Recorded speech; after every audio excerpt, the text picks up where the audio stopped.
you are going to lose people. You're going to lose friends. You're going to lose potential family members, not like lose, but like in regards to that connection that you have with them because you're changing. Welcome to the Council of Dudes podcast. I'm your host, Vinny Brusco. I am a father, a husband, the founder of Agora Social Club, a purple belt in Brazilian Jiu-Jitsu, a certified life coach, and a facilitator of the Council of Dudes men's group. This podcast is here to help you tap into and follow your golden thread, that feeling that pulls you forward to become the best version of yourself. If you're someone who's into personal development and self-help and is looking to live a life of more alignment, then this is the podcast for you. Subscribe to the channel, click the notification button, and follow along on the journey of the show.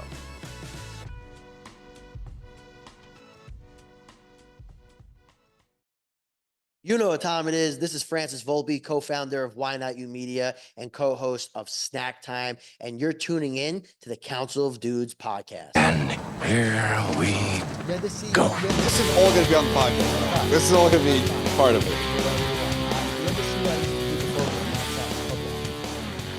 In college, oh, my fucking little routine was ridiculous. Are you superstitious? So it would depend on the sport. Like certain sports like baseball. Baseball was superstitious. Yeah. So like when I would go up to the plate and before I bat, I had to do the same exact routine every time. And what was the routine? If I recall, I used to so I'd go up to the plate. I wouldn't even look at the pitcher yet. I would tap the far end. Yeah. Tap the close end. Yeah. Tap far, tap close, measure the bat. A flat flush. Like you go flush. Got it. Yep. And then tap one more time, 3 like little swings, and then set myself up. And then hockey, when I played goalie, I used to have to back into the net and hit the post 1, 2, 3, 4. And then certain games I do 5, 6. What differentiated the 5-6 versus the 4? If it was like a championship game. So I had to really. I like that you have the answer like that. Yeah, it was like a lock in. Like I had to do that extra lock in. And then football, it was more when I was in the locker room. I had to listen to certain music. The way I went out, just like I was super calm. And then when I would step on the field, there was nothing in particular, but I would always look to the sky.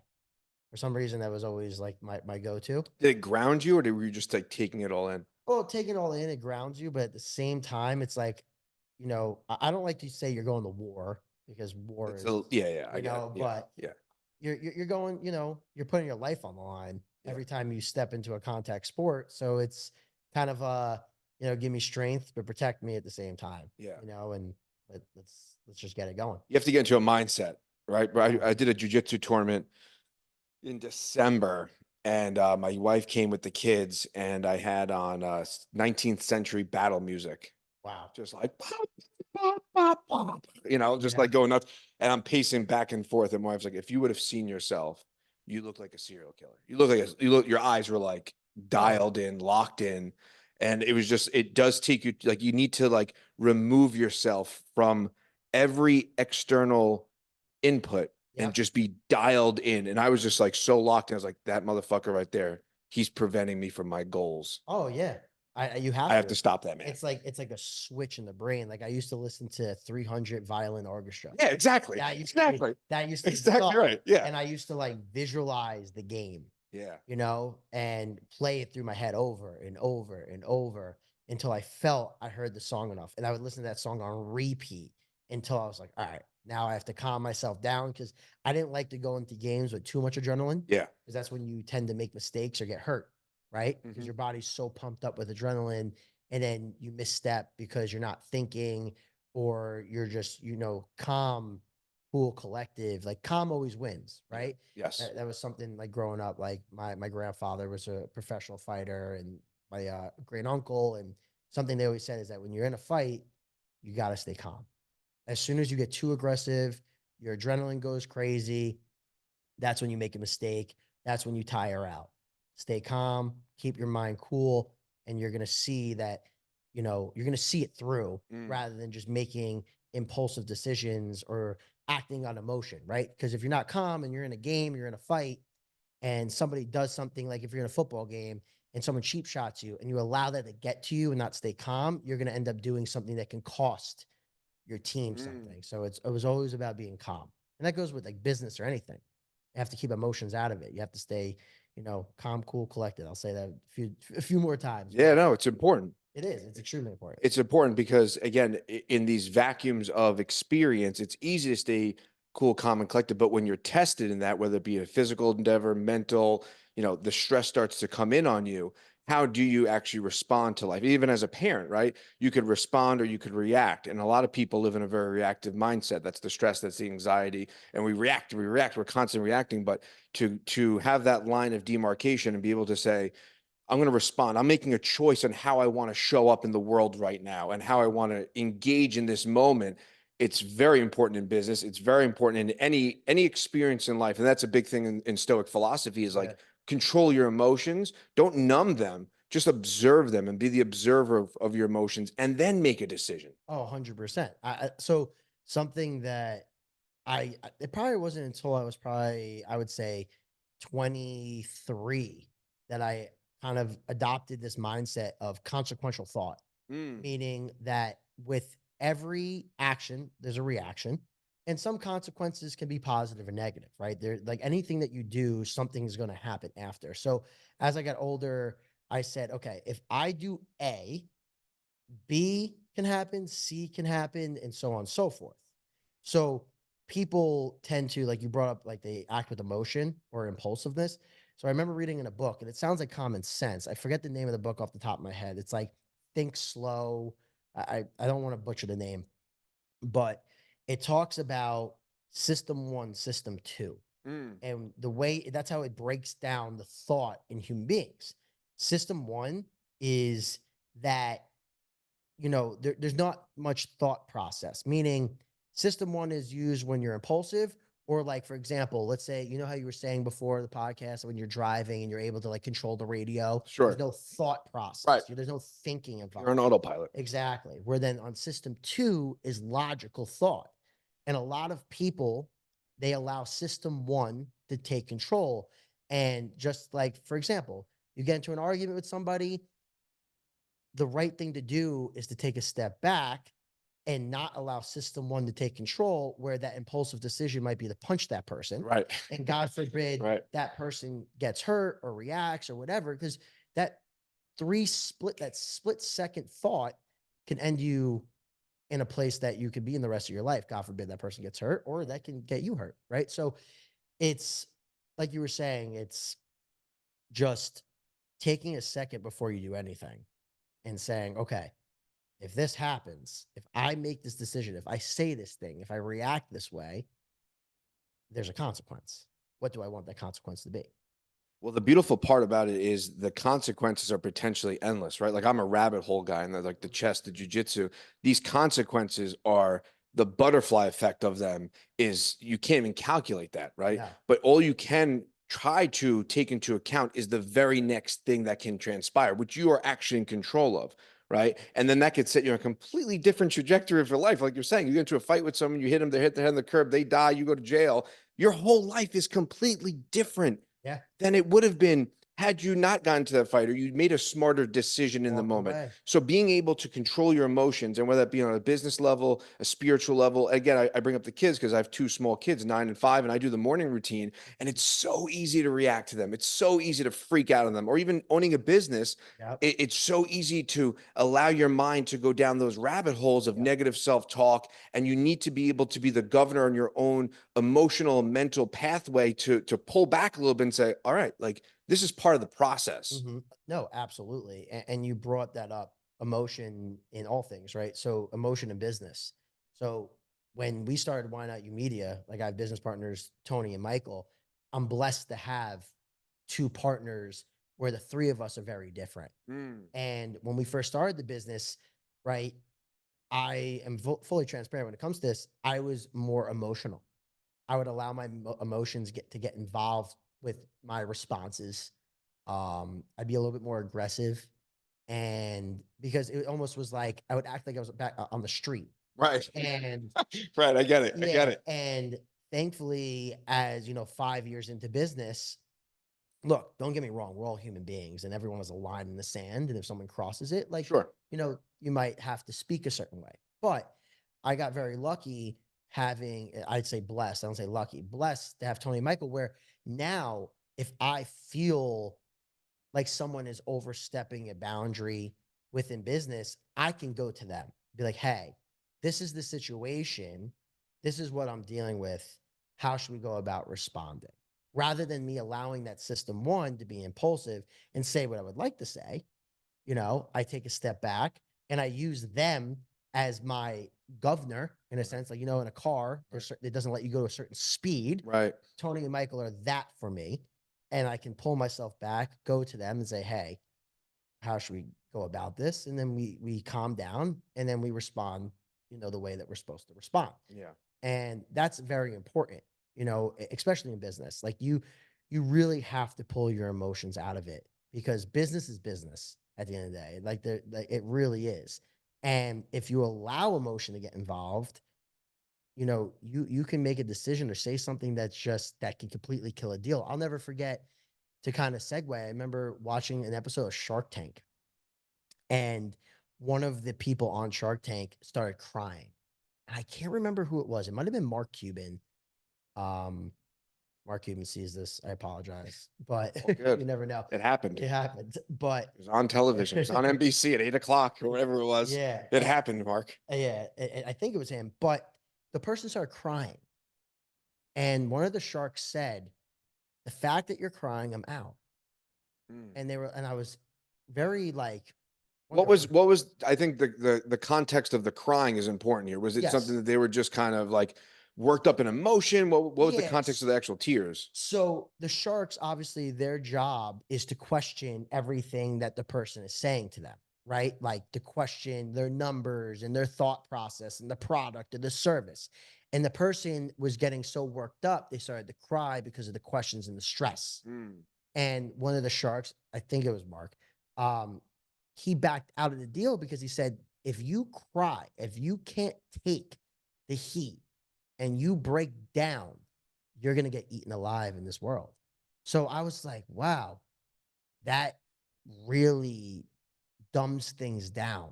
Because if you do show certain sides, because like, don't get me wrong, you might be in a business meeting, you might be in a situation where you want, like some people get so stressed out. This is their right. That might have been her or his or her, whoever started crying, their opportunity right there. And like the emotional overload that can bring, you're on television, you're in front of these people that can change your life. That could be a very emotional driven, you know, context. So yeah, to your point, some people do just start crying because they're so overwhelmed. And I almost cried in the car this morning, dropping off my kids to school. I was so overwhelmed. No, and like life can be overwhelming. You want to cry, but in certain situations, it's like that composure, right? You have to take that step back. It goes back to being calm, right? You have to be calm because you're gonna for that person, that might be the most difficult thing that they've ever been through. Being on national television, speaking to 5 people, all worth billions, right? Billions of dollars, whatever, billions of dollars. But that, even if you get a deal, you don't think the decisions and conversations that you're going to have to make are going to get harder and harder and harder. They don't get easier. Yeah. Business gets harder. Right. That's entrepreneurship in a nutshell. Right. Like it's fun. It's a game. It's a blast. But at the same time, you think as you grow, oh, my decisions are easier. It's true. More money, more problems. There's a reason why that stands true. Right.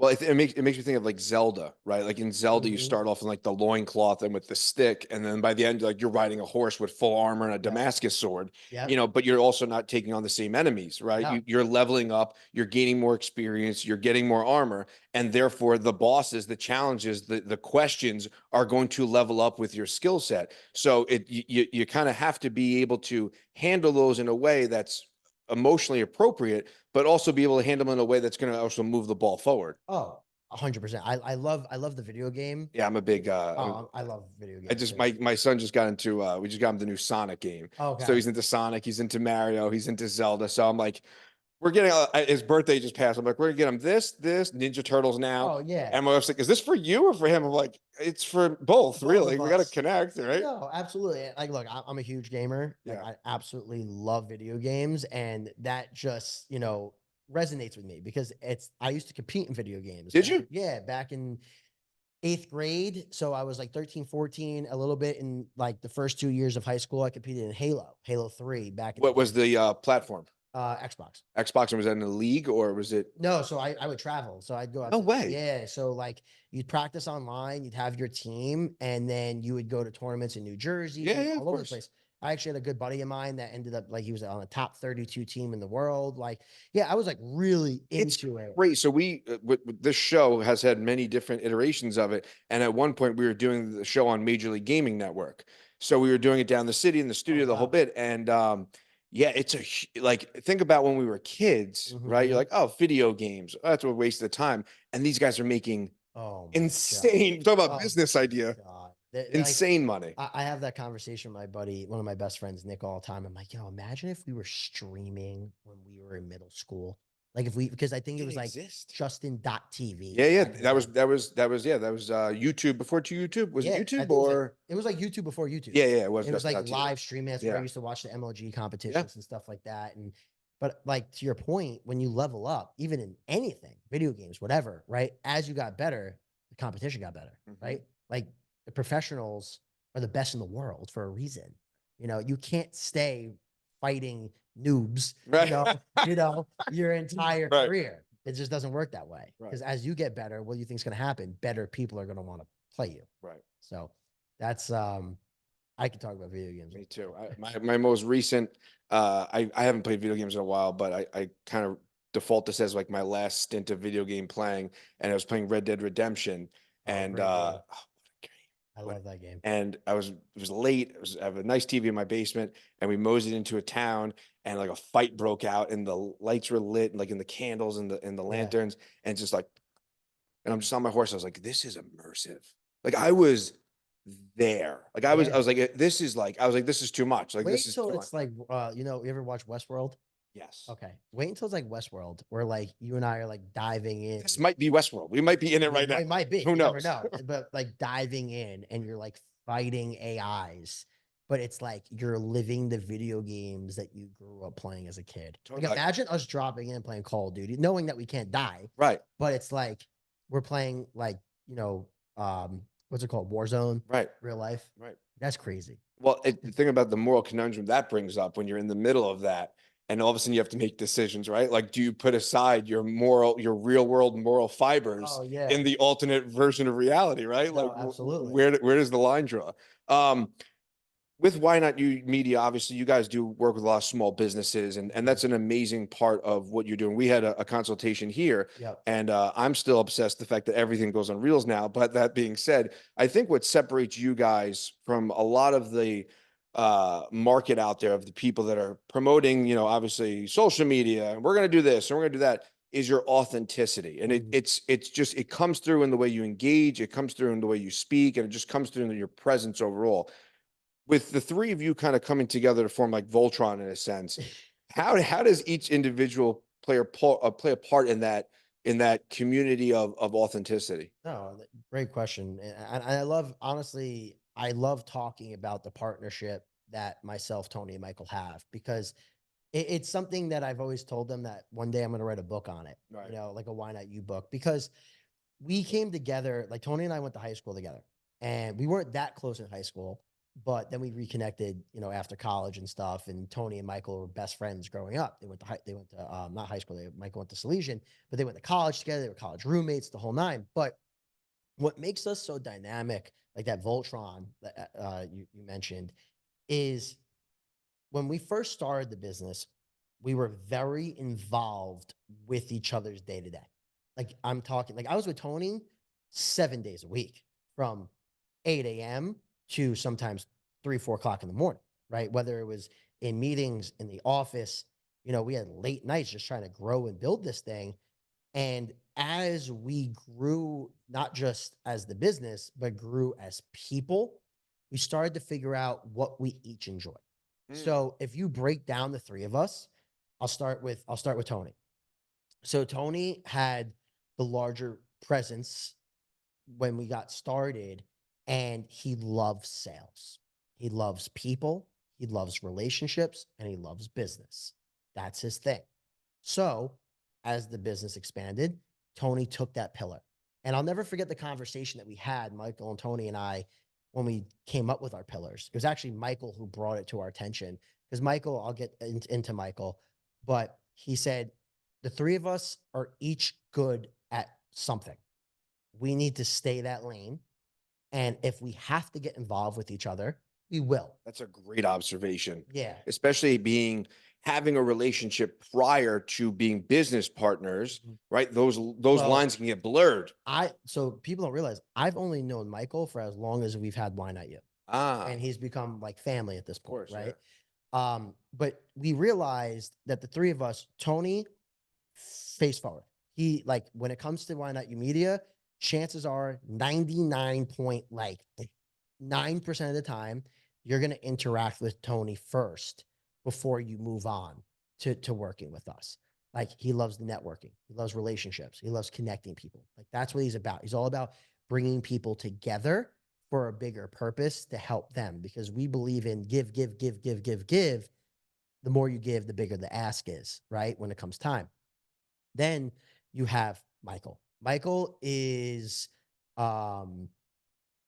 analytical to the highest sense. He's all about operations and systems. He runs the back end of our business, right?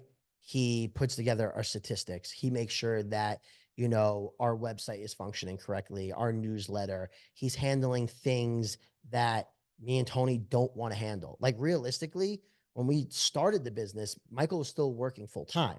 So, like, he was working 2 jobs, and he had to handle Tony and I coming up with all these ideas and all this craziness. Like, if we didn't have Michael, and like Tony would say this too, like Tony and I would probably still using pen and paper. Right. Know, right. Like, right. You know, Systematics. exactly. Right. So Michael got us operating to a point where, like, we have a Why Not You system at this point. Like, there's a way that our business is conducted.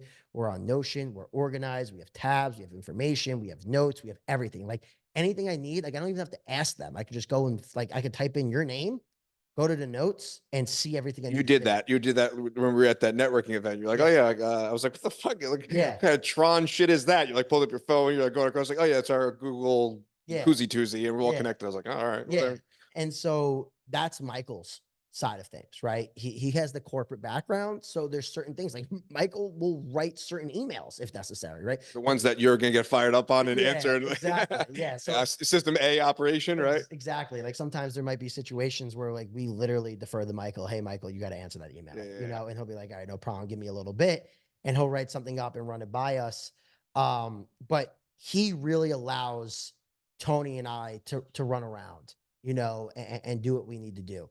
And then there's myself, where, because I don't have a corporate background, and I found my love for creativity from being in stunts for 4 years. I worked on televisions and movies, and I always shout this guy out. I hope he sees one of these podcasts one day, Chaz Menendez. Which is, oddly enough, I know Chaz as well. I text you, I heard you on a podcast, I heard you talk about Chaz. I was like, holy shit, I sent you my screenshot of Chaz's contact picture of him, and he was in one of the Batman shows. Yes. He was like a goon or something. Yes. Yeah. And I love Chaz. Yeah, good dude. And Chaz really helped me find my love for creativity, because being on sets, fight choreography, being in scenes, even some acting, I was like, I love this. And then I really got into, you know, diving into, like, the Gary Vaynerchuks and the Gary V's. And I was just like, wait a second, like, this marketing thing, this media thing is really interesting, because I've always grown up loving psychology. Like, when I was in college, my major, my freshman year, was psychology. Yeah. And I was like, I'm really into the human mind and how we think. Like, I am obsessed with the word why. Yeah. And, like, my girlfriend's sitting over here, and, like, she could attest to that. Like, I always am trying to figure out, why are you people thinking this way? Why are they reacting this way? So that really interests me. So as the business grew, they were like, all right, friend, like, you love this stuff. You love marketing. You love all of it, the content, like, that's your thing.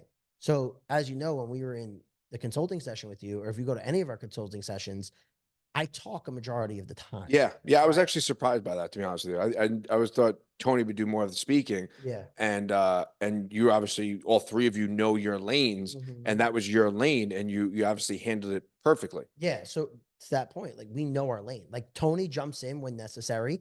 Michael jumps in when necessary. But we also have learned, like, I'll never forget, like when Tony and I would be in meetings together and we would like talk over each other. Yeah. You know, Right. we didn't learn each other's You cadences. got to like know the frequency and the flow of each other, and you got to pick up on that dynamic. Of course. Yeah. So now when I know things have to transition, I can feed it to them, like spoon feed it, and vice versa. Welcome to Agora Social Club, the Westchester's hub for guys to gather, connect, and unwind. In the last 6 years, I've been facilitating a men's group called the Council of Dudes. And within that 6 years, I've realized that guys need a place where they can get together, connect, and build community. A place that's not the gym, that's not jujitsu, that's not the bar, but a place where guys can come with no ego and grow and develop together. So here we have our chess table. We're going to be having monthly chess lessons and our Take a Book, Leave a Book library. Some of these I've read, some of these I haven't. Quantum physics to personal development to fiction. We also have our record player area. In the last few years, I've become very obsessed with jazz music. And if you don't know how to play vinyl, no big deal. It hooks up to your phone via Bluetooth. We have artwork from California to local artists. We have these small little work tables. So if you want to hang on the couch and get some work done, you can just come pop them open.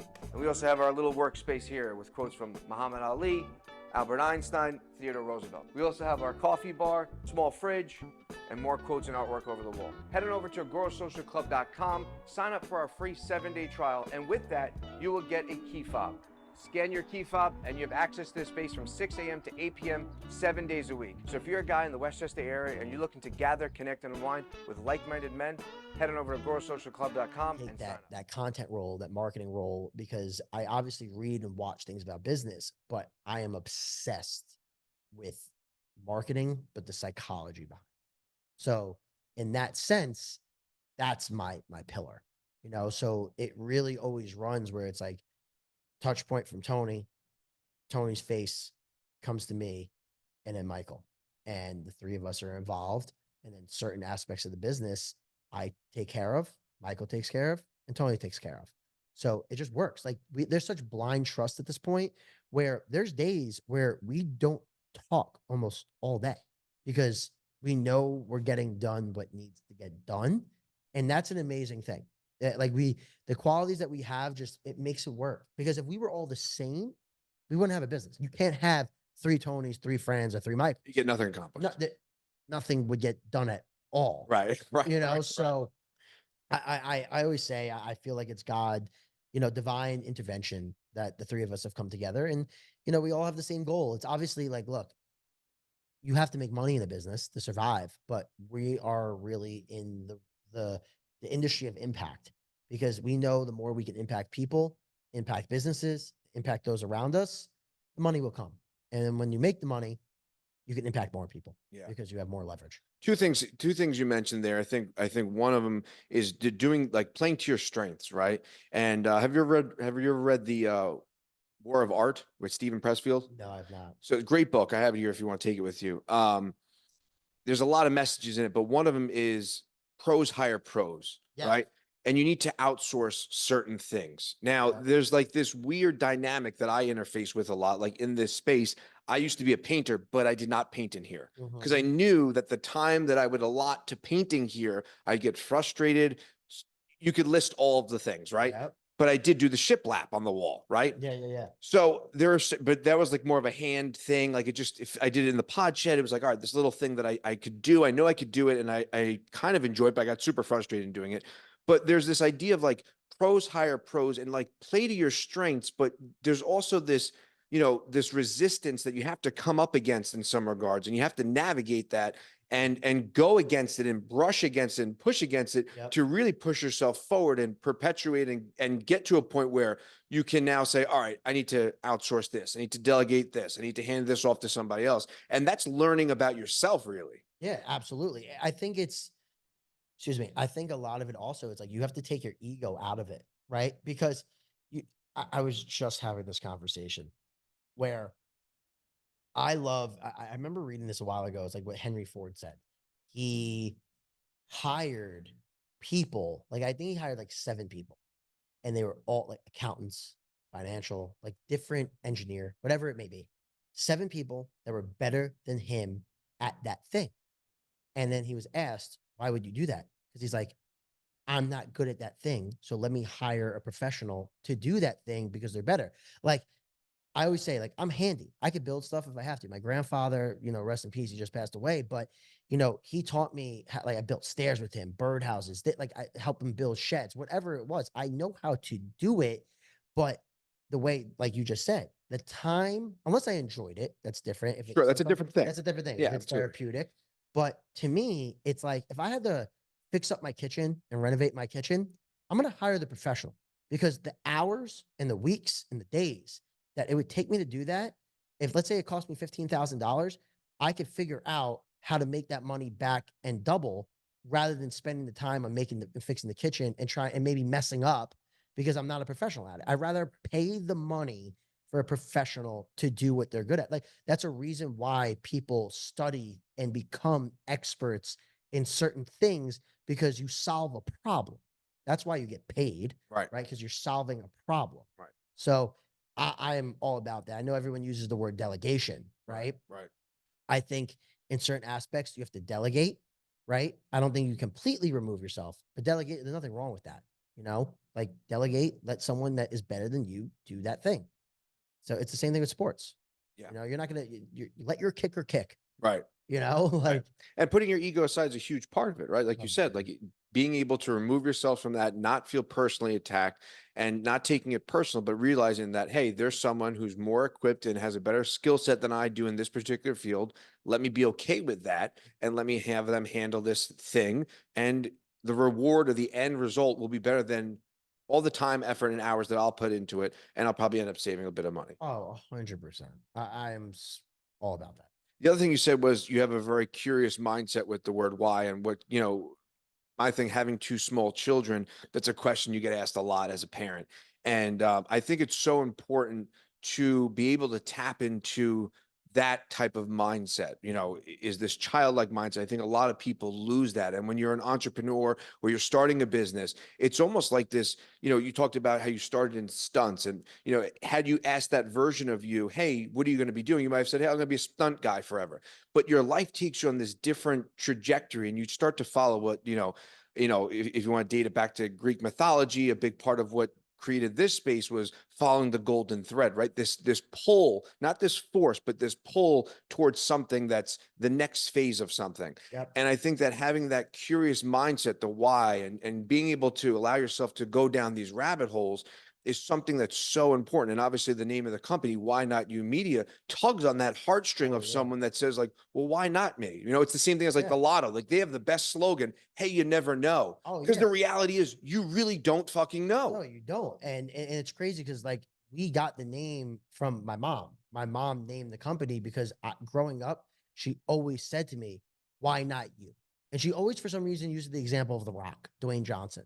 She was like, it's a great example if you're going to use one. That was just like always her go-to. She would always say, like, look at The Rock. He became that. Someone else, which could be you, has to be that next. Like, he's not going to be The Rock forever. Eventually, his time will come, right? God takes us at one point. So who's going to be next? Why not you? That's what she used to say to me. That was like her go-to thing. And that's such a, as a parent, it's so easy to want to set your child up to be successful, right? In the traditional models in business or teaching or being this and set yourself up and be comfortable. And because you don't want to see discomfort amongst your children, but allowing your child to explore that version of them that can be like my daughter, we were at Home Depot. We called this guy the Oracle because he had one glass eye and he told my daughter she's going to win an EGOT award. And that's Emmy, Grammy, Oscar, and Tony. Because she walked in and she was dancing and her energy was like just radiant. Yeah. And he looked at her and he goes, you're going to win an EGOT award. And my daughter loves to sing and she's an actress and she does all these things. And we call the guy the Oracle or whatever. And it's it's so easy to shoot that down. And I heard you talk about this on a podcast, there's a mother, there's a mom, and there's a parent, right? Yes. And I say that about dads too. It's he didn't say, Luke, I am your dad. He said, I'm your father. Anybody can be a father, but being a dad's a different thing. and to allow your children to explore the world of themselves and the world around them is like one of the best, most amazing feelings you could have as a parent. Oh, I agree. Like, I don't have children, but to the fact that that person said that to your daughter, why can't she do that? She Like, can't. There's she no can. reason why she can't. Exactly. And I think though in society is that, you have children, like kids aren't allowed to have an imagination anymore. And that like that's a whole rabbit hole in itself with school and how school structures you. But creativity and imagination is so important to the success of a person. Like, think about it.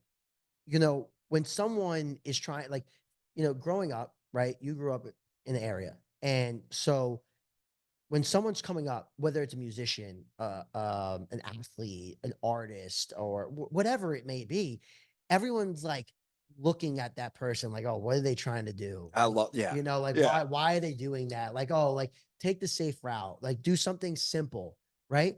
But then it's like, if that person doesn't do it, someone across the country or down in Pennsylvania or New Jersey is going to become that person from that small town. Like, somebody's got to do, like, think about Jack Harlow. Mhm. Okay, crazy example.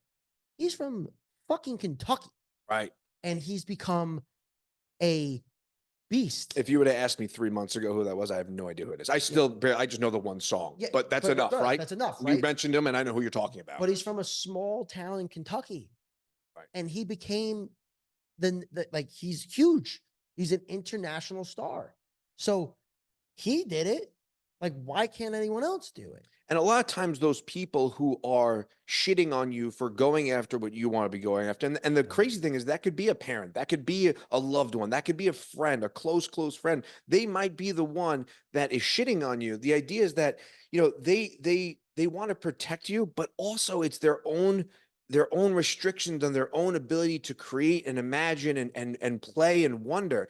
And I mean, this space is an example. The pod chat, people walking back, oh, this place. I'm like, this is my imagination come to life. Yeah. And so is Why Not You Media. So is Snack Time, right? Yep. These are things that you are pulling out of the ether and bringing it to reality. And to exactly your point, if you don't do it, that idea is going to find its home and it's going to express itself in some way, shape, or form. And if you're lucky or blessed enough to tap into the collective and pull that out and be able to bring it to life, it's almost your obligation or your duty as a human being to engage in that thing. Yeah. Like, you hit the nail on the head with that.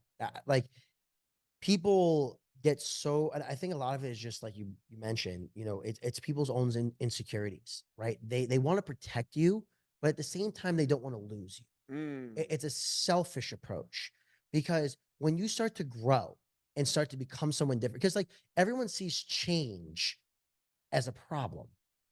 Change and growth are the same thing, right? To grow, you need to change. Sure. And when you change, you grow, Sure. right? So they coincide. So when you begin to change or grow as a person, it scares those who want you to stay the way that they recognize and that they resonate with. And when you start to go about your own route, those who want to pull you down are scared of losing you. And the thing I've learned is that those above you will never talk bad about you. They'll pull you up. Those below you are the ones that are going to pull you down, right? So when you begin that growth stage, you have to understand and have the mindset you are going to lose people. You're going to lose friends. You're going to lose potential family members, not like lose, but like in regards to that connection that you have with them, because you're changing. Like, if you think about it, I kind of view myself as a shark. If I don't keep moving, I'll die. Right. So and this, it's no gripe to anybody, but why the fuck would you want to be the same person in 2024 as you are in 2025? Like, do you want to go your whole life as the same fucking person? Right. Like, to me, that's boring. Like, don't you want to become something, impact? And I know we all live in our own little worlds, and it's nothing against other people, but I'll never forget at 15 years old, literally down the street here in Mamaroneck, driving up to where my mom and I lived on Mount Pleasant Avenue, I was looking around at the red light, and I said to her, Mom, I was like, I can't be like everybody. I can't do it. She's like, what do you mean? I was just like, everyone looks miserable. Everyone does like, do you think these people getting off the train right now are excited about life? They don't look it. I go, my biggest fear in life is amounting to nothing. So for me, it's not about money. It's about like leaving an impact. Like everyone has a different world. It's why can't you make a small impact on every person's world? And you can. And now today with social media, right? Like I have this real mindset that this podcast is going to come out. I don't care if 10 people watch it. I don't care if 1 million people watch it. If it helps one person, we did our job today. That's because you never know who you're inspiring. Because maybe someone needed to hear what one of us said today and watch this, and that person goes off to change the world. And we'll never know it. They might not even realize that we changed their lives. But if we're not doing this, like this is our way of giving back. This is our way of impacting. And I think people in today just get so caught up in other shit that doesn't matter. But it's like, don't you want to leave the world in a better place than you first found it? And I listened to this on a podcast the other day because, like, I'm as crazy as it sounds, I'm in the social media world, but I don't consume a lot of content. I'm very particular with what I watch. And so I listen to a lot of podcasts and I listen to a very finite group of people. And and Alex Ramosi said this. He talked about mentorship. And he said that the problem with mentors today is that they don't want to see the mentees surpass them. That does not make you a good mentor. He used the example of Gary Vee. Gary Vee is the trailblazer for us today on how social media works and how to build a brand and to get attention to help people. Hormozi is going to surpass Gary Vee. He's probably going to do it within the next 5-6 years. He's going to do it. You could clip this and say it. He's going to surpass him. But one day, someone's going to surpass Hormozi. But Hormozi is the trailblazer to the next generation. Why can't we be the trailblazer to those around here or to another generation? Because everyone has their person that they watch. So why wouldn't you want to set a standard and open up a direction for people that once was completely flooded and full of trees and animals and, and vines, and chop it down for them so that it's easier for them to go through so that they can get to that next level? As a parent, what does every parent say? I want to make sure that my child's life is better than mine. But what's better? Right? Better, But see, it's better to a lot of parents. It's a weird dynamic because, and better in some regards is essentially easier. Yes. Right. But what's wrong with that? Well, you need productive struggle. You need to be able to put your child in a position where they're going to struggle and they're going to need to figure things out. Absolutely. But there's always going to be something to figure out. Oh, absolutely. So their struggle. Thinking's a rich man's problem. Yes. And struggle, though, the struggles that our grandparents had, 100%. very different. 100%. No our grandparents didn't have time to sit down and do a podcast. They were worried about if they were going to eat dinner that night. Exactly. Or like, they didn't go to college. They dropped out of high school, even if they got to high school. Right. Right. Right. But their struggle is different. Our struggle is different. Our children's struggle is going to be different. Our grandkids' struggle is going to be different. We got some bougie struggles. Yeah, exactly. It's perspective, though. It is perspective, but there's always going to be some type of struggle. But at least don't you want it to be where they don't have to go through the same struggle you went through? Yeah. I think that's the perspective that people have to have. Everyone's in competition with each other. And one of my colleagues always says collaboration is the way to freedom. Yeah. It really is. Like people, like, I understand you need competition to bring out the best in yourself, like in jiu-jitsu and fighting and things like that. But at the same time, think about this. We talked about fighting before. How many UFC fighters, right, or professional boxers who are in the same weight class train together? Right. A lot. Yeah. And they might eventually have to fight each other. But you know what? They collaborate on the training because when it does come time to get into the ring, all that stuff goes to the side. It goes to the side. But guess what? They want to see the best of each other.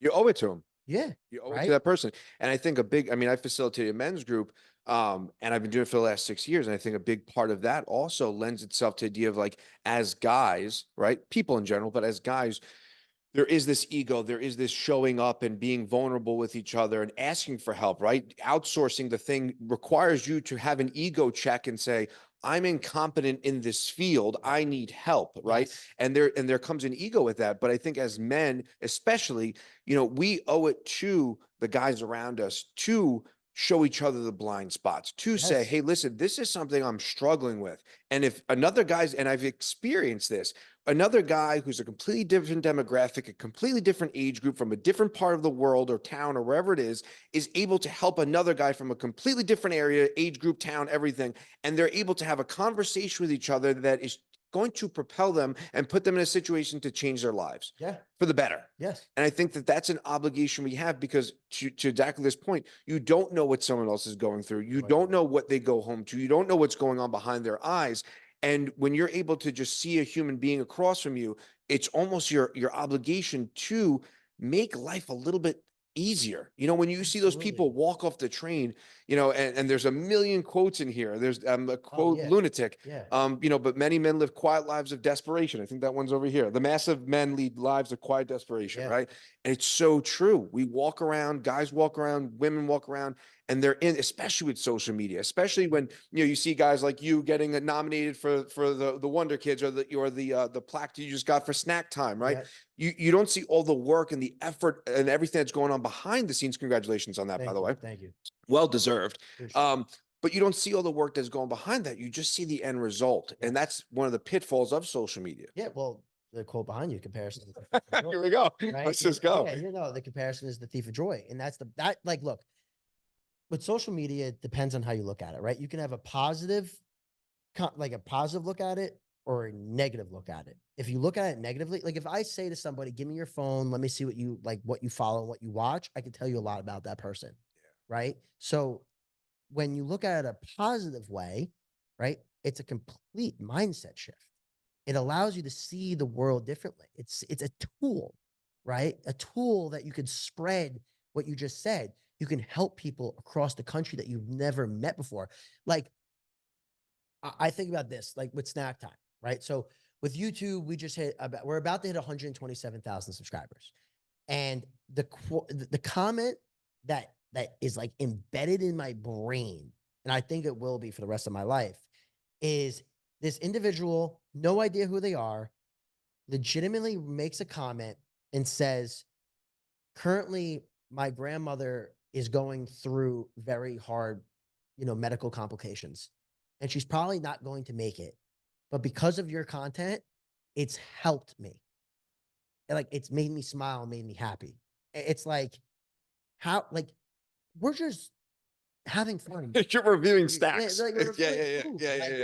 Having fun. But like the fact that like our content was able to do that for somebody, like, can almost bring tears to your eyes, because it is. I mean, I see you a little bit now. It's great. But it's one of those things where it's like, you can't put a price on that.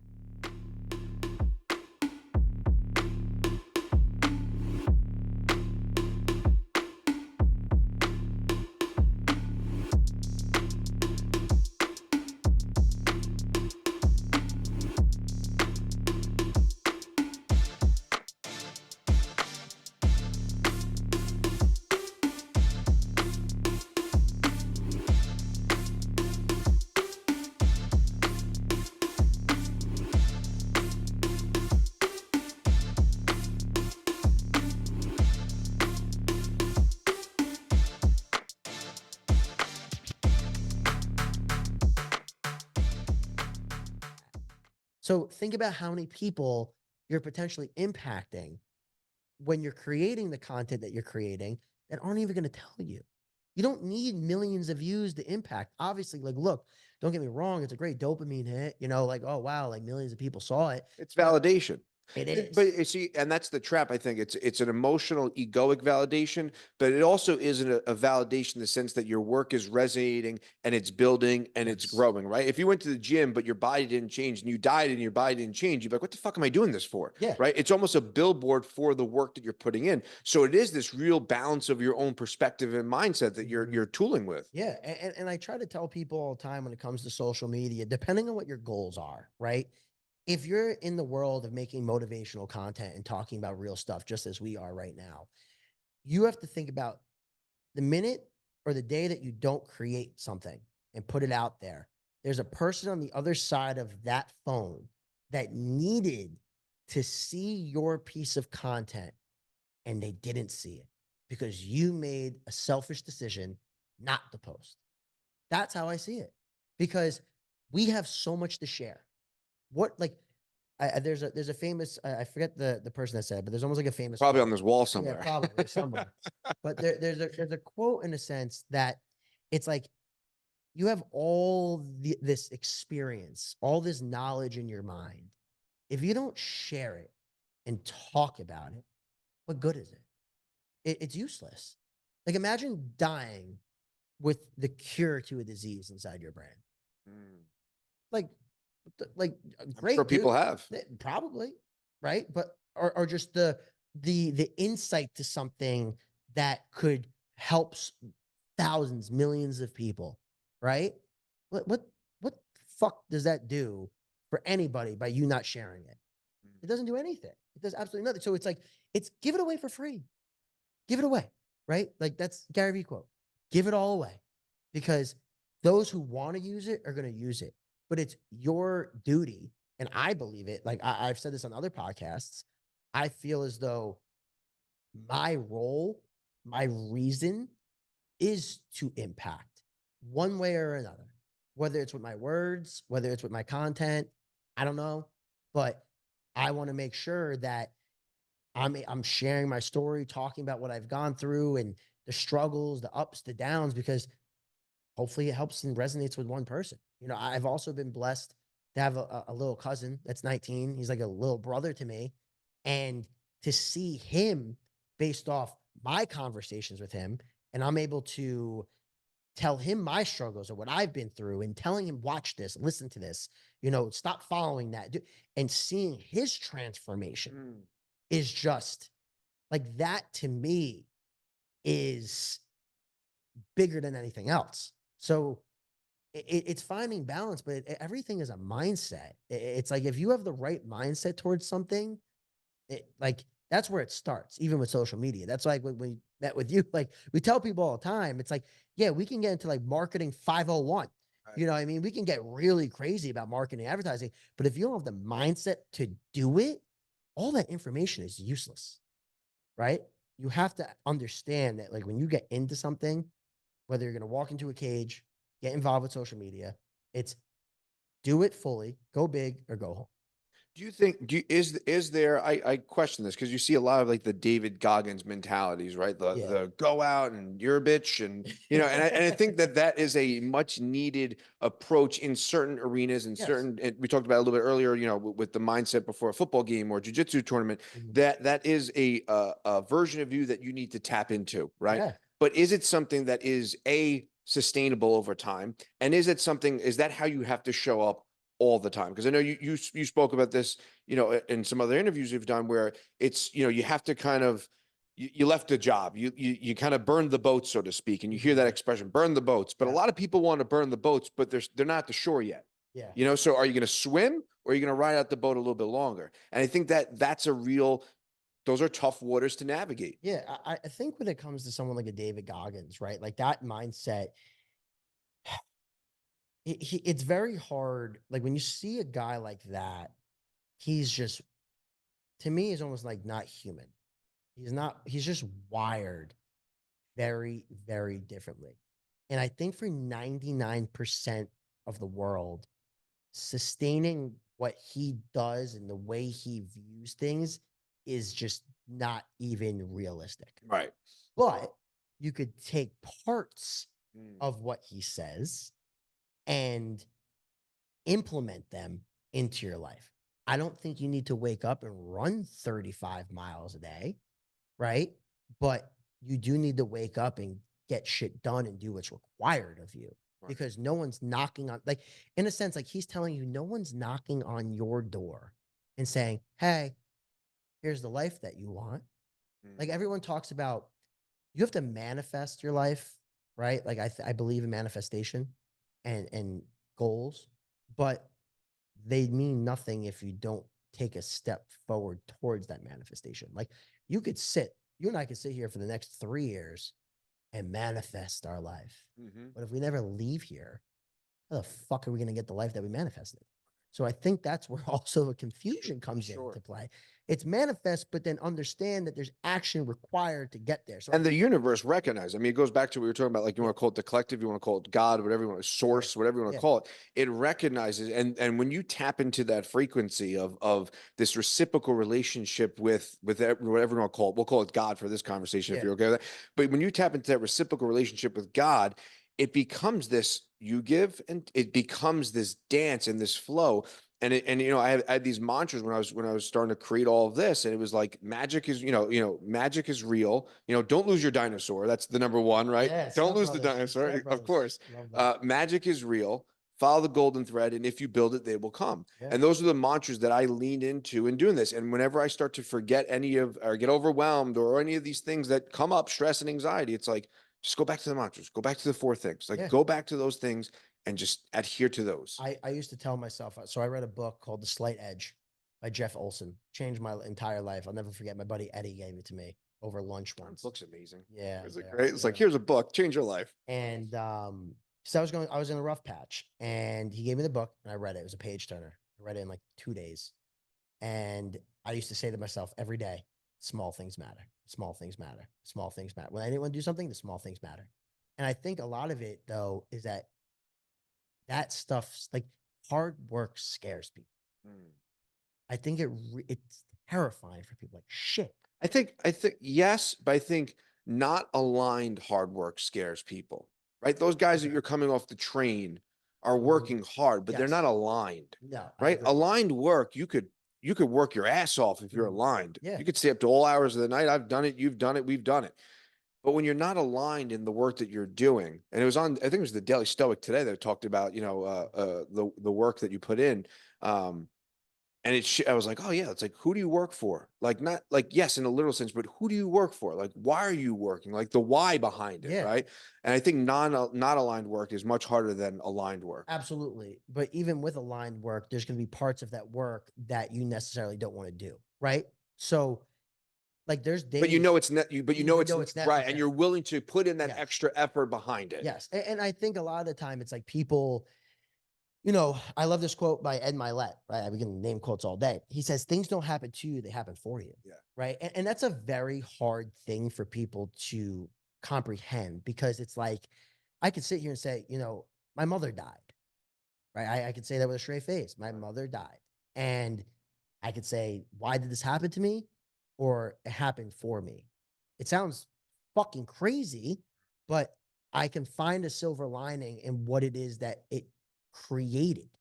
And what it did is it put my back against the wall because the thing that I was able to lean on is no longer there.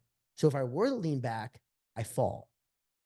So I have to either fight forward or fall. So it triggered another part of my brain that I didn't even know was there.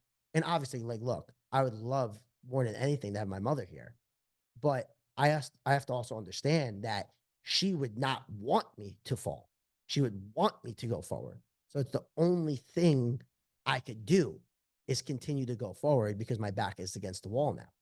So it's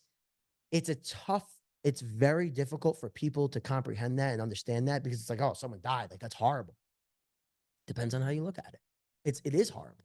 But if you keep saying, woe is me, woe is me, woe is me, what do you think is going to end up happening? You're not going to do anything. You're going to sit there in your feelings and do absolutely nothing. And like, look, I'm an advocate of therapy. I'm in therapy myself. So I do believe there's times where you have to sit in that dark place, but you can't sit there all day, every day, because then eventually that darkness overcomes the light and there's nothing shining through. And then you're really lost. And now you're looking on the ground for that flashlight with a little spark left. And you don't want that. I love it. So it's one of those things where, my view on life is, and I've listened to so many podcasts about it, and it goes back to like, And when I get into these conversations, it triggers thoughts. Oh, my brain is just flying. Yeah. I love it. And I'll never forget like what Ed Milet says all the time. And he says that eventually when he dies, he wants to be able to look and speak to God, look down at himself and say, I gave it everything I got. Yeah. Like, shit, we got one life that we know of. So give it all, give it your all. I just can't wrap my head around why would you want to be stagnant? Like, I hate the word content. You can ask my girlfriend right here. I fucking hate that Does word. he hate it? Marlene. Does he hate the word content? Yeah. I hate the word because it's like, I don't want to be content. Like, I could be content with my lifestyle, right? That's different. You can be content with your lifestyle, but I don't believe you should be content with this. You should always be trying to, like, you can always learn. You can always become better. Like, if as soon as you become content with this, not expanding your mind and having those hard conversations, reading those books, listening to those podcasts, going to those talks, like, What are you doing? yeah, what are you doing? There's a great quote. It's hell is when the man you could have become meets the man that you ended up being, or something of that nature. I don't know the exact quote, but it's something Powerful, that, though. yeah, think about that. Like, the man you ended up being meets the man you could have been. If that's not hell, you see all the potential that you could have had, all the things you could have done. And you talked about your nephew, is it? That was that's My 19? cousin, The my cousin, I'm cousin, sorry. yeah. And it's funny because you think about, I work with a lot of younger guys, and having this perspective of life and the things that you've experienced, Mhm.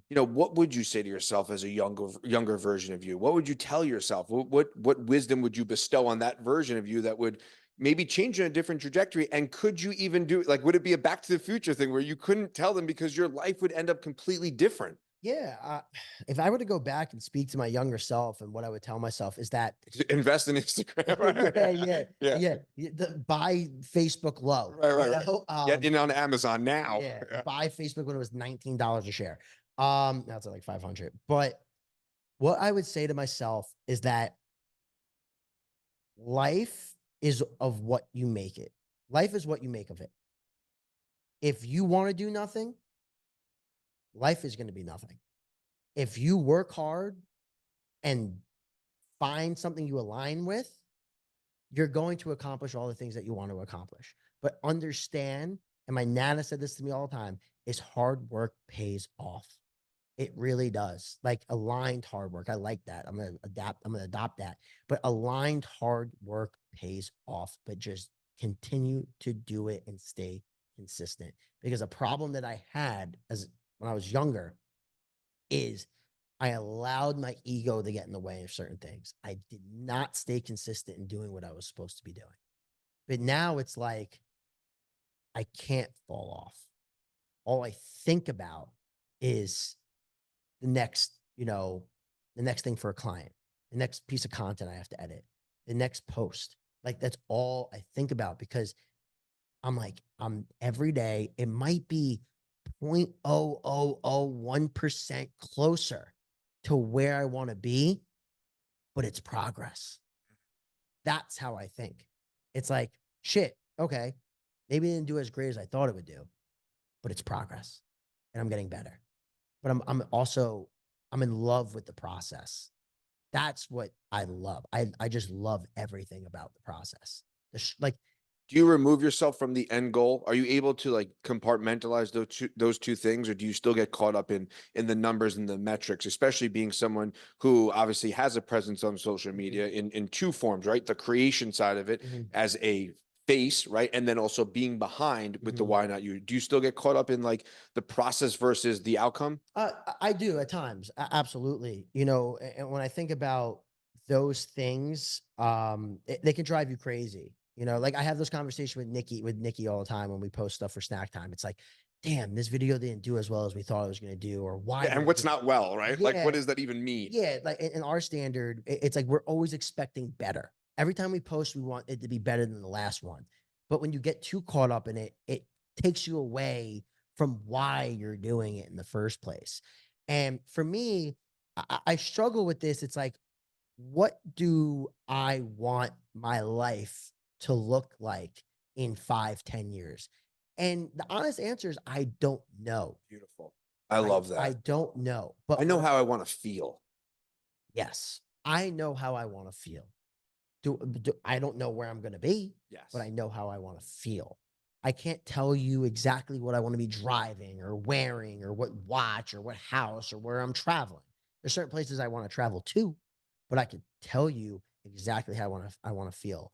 And that feeling is of I don't believe there's no such thing as peace, right? Yeah, dude, I know. I There's no know. such thing as There's peace, no words for that but feeling. it's like a harmony. Yeah. Yeah. It's like, wow, things are just kind of my universe is flowing. Yeah. Because right now it's like ping pong. Or like it's like the fuck's that game? Pinball. Pinball. It's like pinball. Boom, boom, boom, boom, boom, boom. But eventually, you think of like Mr. Miyagi, wash on, wash off. Yeah. Like I was thinking of of surfing, but yeah. okay, or surfing, whatever. Yeah, whatever, right? whatever. But just there's eventually I want emotion of harmony that things just work. You think that ever comes? Um, I don't know. Because I think you get windows and waves of opportunity to see that and to feel that and to experience that. But I think those waves ultimately inevitably crash. And it's really just a matter of how quickly can you catch that next wave to experience it for as long and as hard and as beautiful and observe it and take it all in, because that's what's going to drive you to take the next wave and take the next wave. But I think ultimately you're never fully in harmony. it comes down to, are you able to remain calm when that wave crashes? Because it's going. How long does it take you to rebound? Yeah, exactly. Can you it's the old Rocky quote, All right. Get knocked down, get back up, right? So Right. It's something that it's inevitable. You can't be at the top all the time. Like look at like, you bring up like Kendrick Lamar and Drake.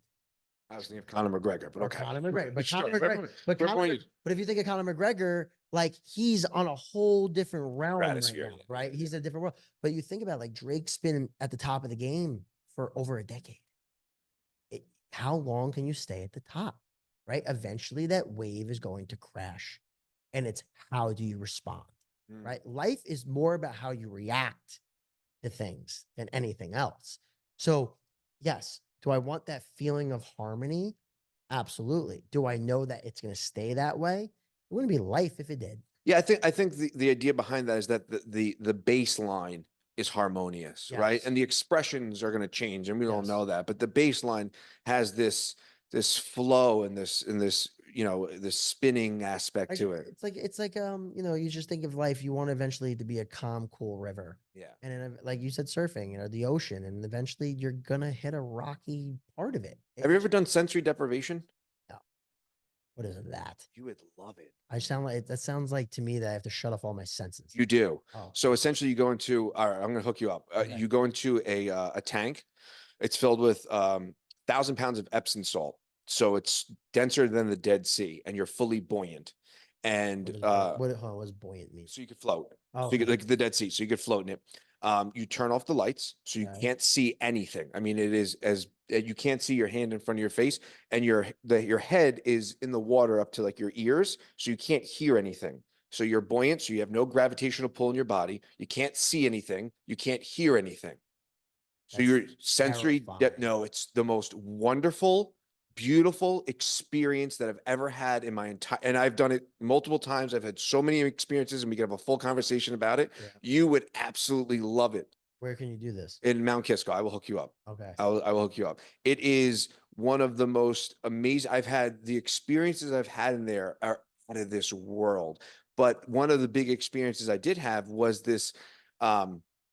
I'll make it a long story short. Essentially, it felt like a flashlight behind a piece of black construction paper, and I felt very compelled to fall into it. And the voice, whatever you want to call it, right, came up, and it was like, "You're not ready." And I was like, I'm ready to go do it. I was like, you're not ready. I was like, I'm ready. I just felt so compelled to like free fall into like beautifully. Crazy. It was beautiful. And it's like, you're not ready. I was like, I'm ready. I was like, all right, let's go. And I hesitated for like this hairline of a second. And I was like, you're not ready. And that's okay. Yeah. And I was like, well, when can I go? And it was like, next time. And I was like, well, when's next time? Because I need the answer, right? Yeah, like, yeah. And it just said, next time's next time. And it was just like, holy shit. That's really deep. It's a deep, but you're going within yourself. I mean, there's nothing. I mean, I've had another experience in there. Um, the creator of the float tank, John C. Lilly, talked about this thing called the absolute zero point, which is a point of consciousness where basically like you're just exactly what we were talking about, just flowing. And he says like that's not even like really it, but that's like that's the doorway to that next opening. And I experienced that, and it felt like the void and abundance completely in harmony with each other, dancing through the cosmos. Like it was Yeah. just like That flowing. sounds crazy. It was wild. But I think that for someone like you who's very thinky, and I mean, at the very least, people will be like, oh, that's weird and stuff. I'm like, yeah, totally weird. But at the very least, it's full of magnesium. So you'll walk out feeling great. And Yeah. if that's what you get away from it, amazing. I see, like, I love that shit. Me too. And like, my girlfriend's sitting right here and she can tell you that these conversations are what keep me going. Me too. Like, I can't have Enough. that. And I just like, I can't, like, I can have like stupefied conversations, I like to call them. But like when they go on for too long, I get aggravated and I'm like, fuck this. I can't talk about this anymore. But this stuff, the mind and how deep we go, like, to me, I look around, I'm like, there's more to this. And that's what keeps What's your definition of more? Like more to like the reality that we interface with, and like as in like we're in a matrix type of thing, or more as in what's your definition of the more? like if you think about it, right? You take a bird's eye view. Mhm. We are on a floating rock in the middle of space, in a universe, in the Milky Way that expands beyond our imagination. Mm. To me, the fact that we are sitting here and having this conversation, how is there not more? Like right now, right? If you believe in the spiritual world, Mhm. there could be people walking around us and we have no idea, Right. right? I believe there is so much more to this world and this life that we might never understand, right? I think maybe the ancient Greeks and the Aristotles and the Socrateses and the Platos understood this stuff and the reason why they might have been killed, right? If you want to get, a conspiracy theory. Sure. But how can anyone just sit there and look me in the face and say, "Oh, yeah, this is it"? Are you like what? How? Like, how is this it? Like, we're on a floating rock in a world that just continues to expand. Like, we don't even know still to this day what is really at the bottom of the ocean. Not even close. Not even close. Like We know more about space than we do the ocean. exactly. So it to that point, it's like my mind reaches for these things, and like I try to wrap my. I always tell people this: try to wrap your head around what was here before the universe. Was it just like a white canvas? No. Your brain needs to be able to create something. Yeah, Like it has your to. brain has to have a point of reference to something. So like it's the idea of like think of infinite, think of Yeah. infinity, right? Your brain can't conceptualize. Like No, then it that's can't. why people are so afraid of death, right? Because it's really the ultimate unknown. My daughter asked me this question the other day, and she's like, "Are you afraid of dying?" She's 9. And I was like, "Wow, how do I answer that question?" Loaded. Because the answer to me is no. Because again, in that sensory deprivation tank, not to sound weird about it, but I feel like in that feeling of flowing through the cosmos, the zero point, I experienced what would be close to the doorway to death. Wow. And I could say it was the most peaceful. And all I did was peck its lips. It was like the minute I realized I was there, I had to remove myself because I was so gone. And if that's what it is, and there's an old expression, I think Ram Dass says like death is removing a tight shoe, right? It feels like removing a tight shoe. Well, yeah, there's an old saying. I think it's an old Irish Catholic saying that life is hell. Mm. Like we are in hell now, and eventually we go to heaven, right? So that's another way, like the tight shoe. Who likes to wear a tight shoe? Right. Depending on what you're doing. But I think that life to that point, and I'll let you finish your point. Yeah. But to that point, it's death. Death is an interesting concept. Yeah. Right. It's like what really happens. There's all these studies about it, and for the first time for me, you know, death when you're young is scary. Mm. But when you get older, and especially if you dive deep into your own consciousness and you understand that it's just inevitable, it's unavoidable. I also believe that death comes when people no longer speak of you. I think that death is, we What do you use, mean by that? so there's a physical form of death, right? Meaning that you actually are no longer physically here. Right. But if you think about it and you think of people like a Michael Jackson, Mm. he will never die.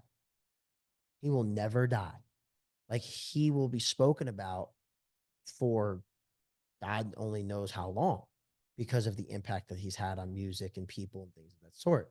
But he's one of those musicians that even my 19-year-old cousin knows and Gen Z knows. And, you know, your daughter will, and your daughters will end up knowing just because it's Michael Jackson. So Right. to me, death comes when you're no longer spoken about.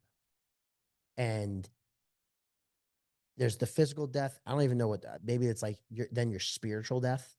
You know, I don't even know what to call that. If someone, if people stop talking about you and like you're no longer brought up, I don't even know what that would be called. Maybe like true death, It's right? interesting because my rebuttal to my daughter and Jan said that she was talking about my grandmother, who she's never met, and she's like, "I wish I would have met her." I said, "Well, you have met her. Like Mhm. you've met her through the way I show up in the world. You've met her through the way your grandmother shows up in the world, through the things that we've cooked, the things that we eat, the traditions that we celebrate. You know, the history that we have as a family is all because of her." Yeah. So it's exactly to your point. Yeah, you may not have met her in the physical form, but you met her in the most important form that there actually is, Yep. which is her impact that she's had and the creation that she's had on our family. Yep. 100%. Like it's, but that is very hard for people to wrap their heads around and scoop it up and be like, oh, you know, that makes sense. Because as soon as someone dies physically, it to some people that like that's it. Like they're gone forever, but they're not. Like they live on through you. It's such a cliche. And it's probably one of the worst things to say to somebody when someone dies because they don't want to hear any of that Right, shit. right, right, But right. like it's Of the course. truth. It's the Yeah. truth. Like Yeah. my nana, my grandmother, my grandpa, my mom, they lived through me. One way or another, they've all had such an impact on how I do things, how I think, right? That they are still here through me. And then eventually when I have children, I'm going to take them and implement what they've taught me and them into my children so that they continue to live and they never die, right? Because isn't that the goal? Like to take the things that you've learned and instill that into your children, and then hopefully they grow up and they instill that. And, you know, it's the cycle of life. But to me, it's like there's physical death and true death. When you are no longer spoken about and your family doesn't speak about you, or your friends don't speak about you, that to me is when someone truly dies. Mm. You know, I think that to me is really sad. You know, like when someone isn't spoken about anymore. Yeah. That's like yeah, But that's that's going to happen over time. I mean, absolutely. the reality is that in, 100 years, 200 years, 300 years, my grandma, Mhm. your mom, us, right? We're not going to be spoken about. Well, you can make the argument with social media Well, today. maybe you will be, No, but well, no, but no, but like you get my no, point. but like you can live on forever. Well, that's the other part of it, right? You Like, live, and if you want to go on to like these voices that we're using are echoing through the cosmos, and yeah, what is if that goes on for infinity, then so is everything that's transpiring and happening is going on infinitely throughout time. yeah, yeah. No, absolutely. It's really just a crazy, crazy concept if you think about it. It's like we as humans, it does feel like we are in a video game. My daughter asked me multiple times, "Do you ever look at people and think they're robots?" I'm like, "Yeah, all the time." Like, but that goes to that childlike wonder that we lose as adults. There comes a point where, I see it in the kids. My daughter's 9. I mentioned that, and my son's 5. And they start going to school. You kind of brushed on that, but they Mhm. start to go to school, and you see the soul of them slowly Mhm. seep out of them. They start to compare themselves and who does what and grades and who's popular and Yeah. all of these things. and it's a part of it's a part of life. Like Yeah. that's the reality to it. Yeah. But you do. I mean, my son who's 5, he's just pure essence. Like, you know, like it's starting to seep away. He's 5, but you know, like the joke in the house is like when he was 3 and 4, he'd bite my daughter. Like he just, you know, it's like, and like you're poking the bear, and the bear's pure testosterone. I'm not condoning it, Yeah. but he doesn't have the filter of societal norms and expectations. He's just, you poke me, I'm gonna bite. Yeah. Right. And there's a part of us that we need to tap into that as adults and revisit, not biting people, but that playful joy and that inquisitive mind that allows us to play in the reality that we live in. I agree. Like I said this at dinner once, and I'll never forget where we were. We were at Benjamin Steakhouse. You'll remember this when I say it. I said that human beings, as you get older, right, don't have the physical ability to be young again. What I mean by that is eventually when we're 60, 65, 70, we will not be able to do the things that we were able to do at 20. But the mind is able to tap into any age that you want. So you could be a 70-year-old and think like a 9-year-old or a 10-year-old or a 20-year-old. You could tap into your brain, right? Like you can't be 75 and physically be 10 years old again, but you can mentally be there, meaning you can act like a 10-year-old again. You could think like a 10-year-old again. And you could also have conversations internally with yourself. Like I'm 30 now. I can have a conversation with the 10-year-old me and kind of have a back and forth, right, because they thought differently. So the mind is so powerful. It's like the fact that we have the ability to think and we hear our own voice inside of our heads. Like it really is. And it can drive you crazy. I mean, that's the other part of it. It could really, it could put you into a place where like, you know, those voices. I remember one time I was laying in bed and I was like, you know, having that conversation with myself. And I was like, one voice sounded like Will Smith and the other voice sounded like Jim Carrey. And I was like, well, if you put them together, it's Robin Williams.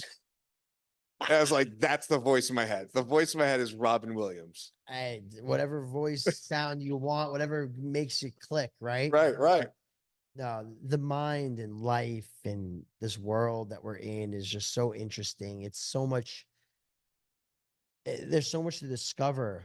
And I don't think you can never discover it all. You know, you're always like, my grandfather said this before, and I had no idea what he meant. So my grandfather, the one, my mom's dad, has read, oh man, you want to talk about an interesting human? Get him on the podcast. Oh, dude, you might want to throw something at him. But he's probably read well over 6,000 books in his life. Something astronomical. Yeah. Recites books like he's got a library of books. It's insane how much he reads. He'll read 4 books at a time. I can never do that. Like I'm like a 1 book person. And then he could tell, and he's written books. Like he said to me, I said, Pop, I took a video of him once. I said, what advice do you have for people watching? And he goes, as you get older and as you become more intelligent, you realize you know nothing. And I was just like, I looked at him. I was like, Pop, what does that mean? That's so over everyone's head. And he goes, as you get older, you realize you know nothing. He goes, that's what happens. You really realize you know nothing. We think we know things. We really don't know anything at all, because there's so much to know that you're always chasing something new and to know. And then you realize, wow, I really know nothing about anything, because we're just told the things that we should know. And are they really true? You know, so it's like, it goes down to that rabbit hole where it's like, okay, we're going through life, but you know, why you can question everything. Yeah. Living humbles you. Big time.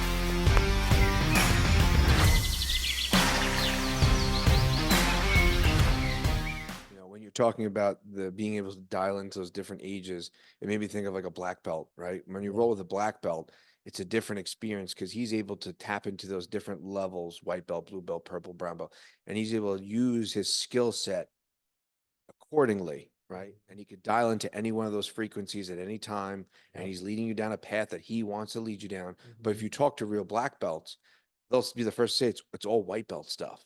But you just have the Rolodex and you have the experience to tap into that Rolodex and use those things when they're needed appropriately. Yep. And it comes down to experience, right? Like if you're that white belt, you can't do what a black belt does. What a black belt can do what a white belt does with ease, right? So it just with anything, it takes time, it takes effort, it takes focus, it takes mindset. Our mind is the most powerful thing in the Wow. it really is. And if you don't hone into it, it's just like anything. If you don't work your mind, it becomes weak, Mm. right? It's like if you don't go to the gym, you don't work out, you don't lift weights, what do? You become fat, you become lazy, you become weak. I don't think I've ever met somebody that doesn't work out, who doesn't train, who doesn't do anything, who's stronger than a person that trains and lifts and eats right. Right. Like if you find that, it's very difficult. But those who work their mind and read, have hard conversations, and are constantly fueling it, because people forget about the brain, right? I'm big into nootropics and things of that sort. People forget about the brain, but when you fuel the brain with the right things, with water, with books, like I read the whole Lord of the Rings series, I read the whole Harry Potter series. I love fantasy. It takes me into a different world. They say fantasy is the best way that humans can develop empathy. That's I never knew that. But like I'll never forget I read Lord of the Rings when I was in college, and it helped me become a better writer. Mm. Right. So there's things that as humans that the mind has to be looked at as important as your biceps. Mm-hmm. So many people look at the physical, oh, going to the gym helps mentally, but continue to help yourself mentally. Continue to expand your mind. Having the best body and the biggest muscles in the world is cool, but if you're dumb as a doorknob, don't mean shit. I'd rather speak to somebody and be around people that are doing both. Mm. And there are people like that, but they're hard to come by. They truly are. And in those vacuums of the gym or whatever they are, it's so easy to take those experiences and be like, okay, now I'm leaving the gym and now I'm going to go get pissed off in traffic, get frustrated, yell at this one, fight with my kids, have an argument with my wife, get mad at my boss, and all those things. So it's like, how do you take those practices? How do you take those vacuums of experience, whether it be a sensory deprivation tank or the gym or whatever your expression of that is? How do you take those yoga? How do you take those and now implement the lessons and the mental health that you and the clarity you get from them? How do you implement that in the real world when you're engaging with the reality that we're interfacing with? Yeah, one of the best things I ever did was like obviously I still listen to music, but I really try to make it a point, excuse me, to listen to a podcast while I'm driving. Mm. Even if I'm not fully focused on it because I'm thinking of other things, at least I have something positive being played rather than just music or sounds. Yeah. I rather listen to someone talk about, positive mindset, marketing, business, something that if I catch something, it instills itself into my brain and I became 1% better today. Right? Like if you become 1% better every day, it's 365% better at the end of the year. Right. It's cliche, but it's true. Yeah, Atomic Habits, James Clear, right? Same Yeah. idea. 1% better every day, stacking your habits and creating yourself to be 1% better. That's it. One little thing you could do today that you didn't do yesterday or that you did do yesterday that you want to now piggyback. But the weird thing is, not the weird thing, but you become the pariah when you're doing that. You become the outlier. When you're sitting there, like right now I'm on my carnivore kick, right? And I did this a while ago. I felt great. So I had my beef, my raw dairy cheese, my fruit, and my raw honey. I'm eating it. And the instant reaction is, oh, what are you eating? But if I was eating a slice of pizza and a burger, which I love burgers, but if I was eating a slice of pizza or a fucking sandwich, it would be completely fine and normal. But because I'm slicing cheese at my desk, or I'm having honey on ground beef, you're the weirdo. It's crazy. I'm gonna I gotta bring. I love her to death. I gotta bring up my girlfriend here. She talks about that all the time. because it really is insane how society views things. Like when you're trying to better yourself, You're the problem. you're the problem. You're the weirdo. I'm looking at the camera. What sense does that make? It makes no sense. It's like this person, right? It's a mindset shift. At the end of the day, everything that we're talking about is a mindset. It's a mindset shift. That person who is eating better food, doing things that they need to do to help them get where they want to be, you should be proud of that person. It's like I like this. I like this scenario. You ever been with somebody, right? If you really think back in your memory bank, who sees somebody driving a really nice car, a Ferrari, something expensive, a Maybach, and they immediately think, if they see someone, maybe they're middle aged, young, whatever, oh, mom and dad's money. It's immediate thought. Yeah. It's immediate thought. They didn't work hard for that. How about if you shift your mindset and you say, you know what? I'm proud of that person. That person worked hard for it because you don't know them. How can I learn from that person? Yeah. How can I learn from that person? That mindset, that thought process, line up 100 people, you might get 3 that think like that. Seriously, most people, this is just my opinion, are envious,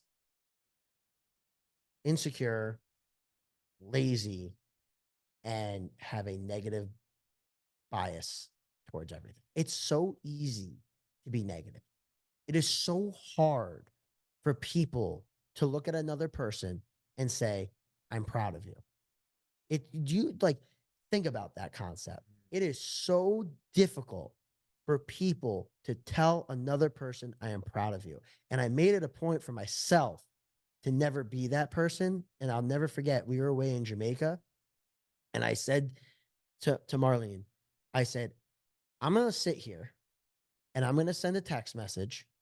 I had a list in my mind to each of these people with a personal message telling them how proud I am of them. It's a great practice. It really is. And I don't know what came over me to do it. And you could have not done it. That's the thing. Yeah. Like you could have thought it and then not done it, and then it just went away and it meant nothing. Yep. But you acting on it is such an important part of it's one thing to think about it, and then to act on it's totally different. That sentence, I am proud of you, could change someone's entire life. And how often do you hear that? Not often. I've been like, look, I've been truly, truly blessed with like my relationship with my dad. You know, it didn't start until I was about 12 or 13 because he had a past. But one thing he makes an effort to do is to let me know every night when we talk, I'm proud of you. And that goes a long way. And maybe I take it for granted right now and I have to stop taking it for granted, but that is powerful. And like I have like my friend group alone, my best friends, we've all lost. There's been 4 dads that have died and my mother. We've lost parents very young. But when I do speak to them, I sent texts about like, I forget how many people, like 15, 16 people, but to let them know I'm proud of you. My little cousin, Matt, he's gone through some shit. Okay. A lot of shit. But I make sure to let him know every time I speak to him, when him and I have a one-on-one, proud of you. And he might not, it might just sound like words, but I know deep down he needs that. And it's happening on multiple layers, right? Like on the surface, it's just words, but that's planting something in his mind somewhere in a deep level, whether he's aware of it or not. It's happening and it's going to have an impact. And those words, I'm proud of you. I think most people, don't hear that. And most people are not saying it. It's exactly to your point. Misery loves company. People love to be caught up in their own world and they're not able to, God recognizes God, right? The soul recognizes the soul. And when you're able to just recognize that, people need that. People need that it's not confirmation. It's not validation. Being proud of someone is a completely different energetic exchange than just being like, oh yeah, great. You know what I mean? Like there's depth to that word. And that's what also makes a good leader. That's what makes a good boss. She's here, so I bring her up, but like I try to tell her all the time I'm proud of her. Like that shit is so important. And I think so many people miss the boat on that. And then there's parents that miss the boat on that. Like I don't believe in 8th place trophies, but when your kid or someone you know works their ass off, maybe they don't get the accomplishment or they don't reach the goal that they wanted, but let them know I'm proud of you for putting in the effort, but you're gonna get them next time. Like that sentence, I'm proud of you. More men, more women, more just people in general need to tell each other that.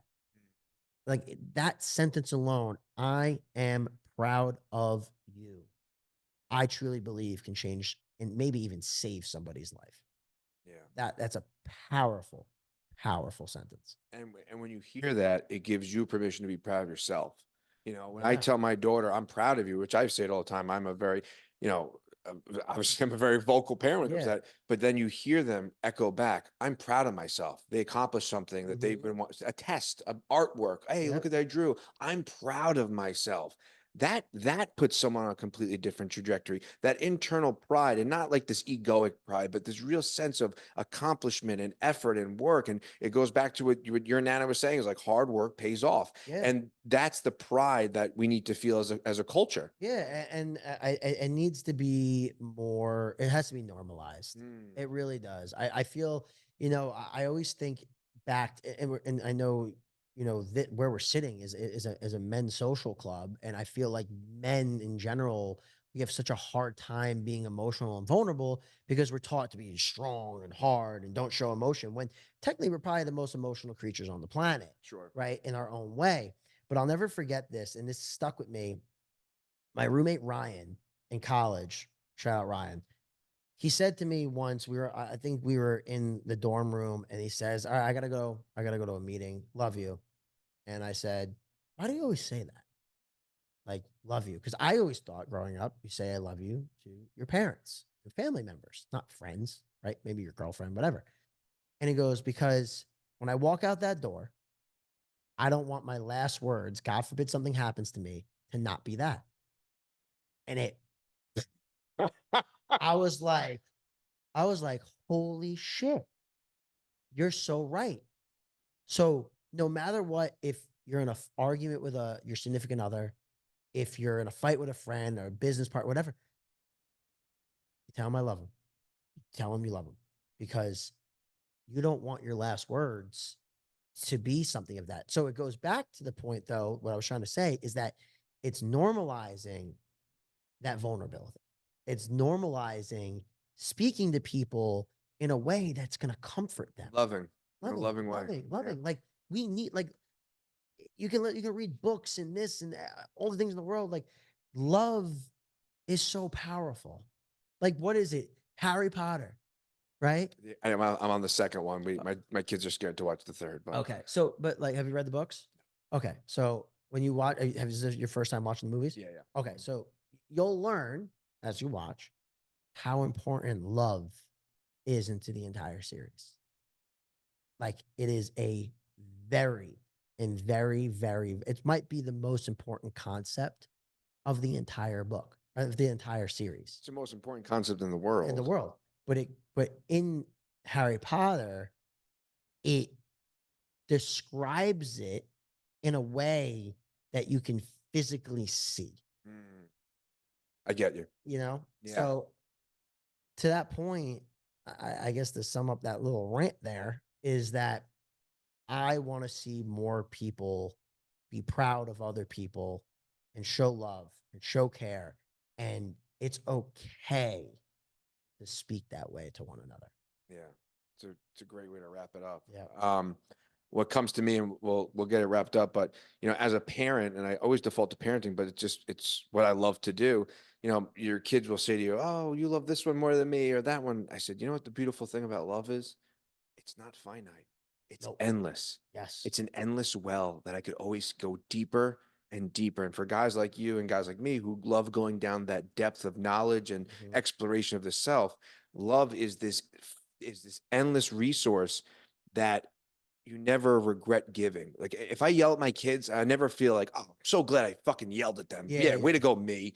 Like I never feel that way. No. But if I give my kids one little bit of grace or love and empathize and see where they're coming from, and that's a big part of it too, right? You know, you talk about your dad or your parental experience, like to reverse engineer, and we talked about it a little bit before with their grandparents and stuff, but to reverse engineer where someone's coming from, you know, and realize that they're doing the best that they can in that given moment with the skill sets and the tools and the upbringing and all the experiences that they have that led them to be that person in that moment. So I just give them a little grace and love. It goes a long way, man. It goes such a long way. It really does. It really does. And I gotta say, this is the deepest conversation. I didn't know where we were gonna go with it, and I didn't I'm either, glad we didn't. and Yeah. I'm really, really like I feel energized from this conversation. I love these conversations, and like I said, if one person gets through the whole podcast, even if they take a snippet, whatever it is, and they can resonate with it, we did our job today. But you know what? We also selfishly helped one another with this conversation. Oh yeah, I'm So fueled. yeah, same. Like I might want to leave here and just I don't know, like sit on my computer and edit for the next 3 hours just Right. because I'm like motivated with my purpose. Right. You know, so Aligned work. aligned work. I like that. Aligned hard work pays off. Amen to that. Amen. But I gotta say, man, I really thank you for having me on. Thanks for coming, man. This was great. This was unbelievable. I was so I'm pumped that we went a different route with this one. So when we get the footage and we make clips and all that stuff, because I'm definitely gonna make clips and we can collab on stuff. You know what's funny? You say all that, and a part of me goes, "Yeah, I don't even care about that anymore." Like not that I don't care about it. Like I know and I get that, and I value and appreciate where it's coming from. But like the conversation is so rich for me that like I walk away from this and like I don't care about any of that stuff right now. Like I'm in such a elevated space. It's like cool. No. Like if I didn't even release this episode, right? I know the I'd be like, conversation's worth every second of it. cool. And then it's like, then there's the other side of me though, back to the back to the point, is that to me, for us not to put it out, to not put clips out, is selfish of us because there's someone out there that needs to hear this and they're gonna go, holy shit. Like That guy from Snack Time is deep. but like it's gonna resonate with somebody. Well, I really appreciate you coming on, and I'm glad you're walking away with it with such depth, and I really appreciate you coming on, man. No, I appreciate you having me, man. And I really hope that this podcast hits home for somebody. I hope just one person watches this and says, you know what, you guys, that conversation today changed my whole perspective. We're gonna go floating. Yeah. And I have a book for you. I appreciate Where it. can people connect with you? Where can people find you if they want to, get some services from Why Not You? And Absolutely. So you can find me, Francis Volpe, on every single platform, FrancisVolpe. Why Not You Media is the company that I co-founded. Y, letter Y, NOTYOU Media. We have a website. We have an Instagram. You can reach out to me personally. You can reach out to Why Not You Media. If you love to laugh, if you like food, Snacktime TV, TikTok. Follow me personally. That's where we post most of the snack times. Also the Instagram as well as the YouTube. Check us out. Enjoy, laugh, have fun, find some new places to eat. it goes back to you just giving back and serving people and helping businesses grow and get them spotlighted and help them become better versions of themselves through, what you guys are doing. So kudos to you guys and congratulations on all the success with Why Not You and Snack Time. I appreciate it, man. Thank you. This is fantastic. That was great. dope. That was dope, dude. That was probably my favorite conversation. Oh man, that means a lot because you do a lot of them, bro. That means a lot. Like that was like, that's got me. Woo! And I'm ready. I can sit here for fucking 5 hours and just fucking go for it.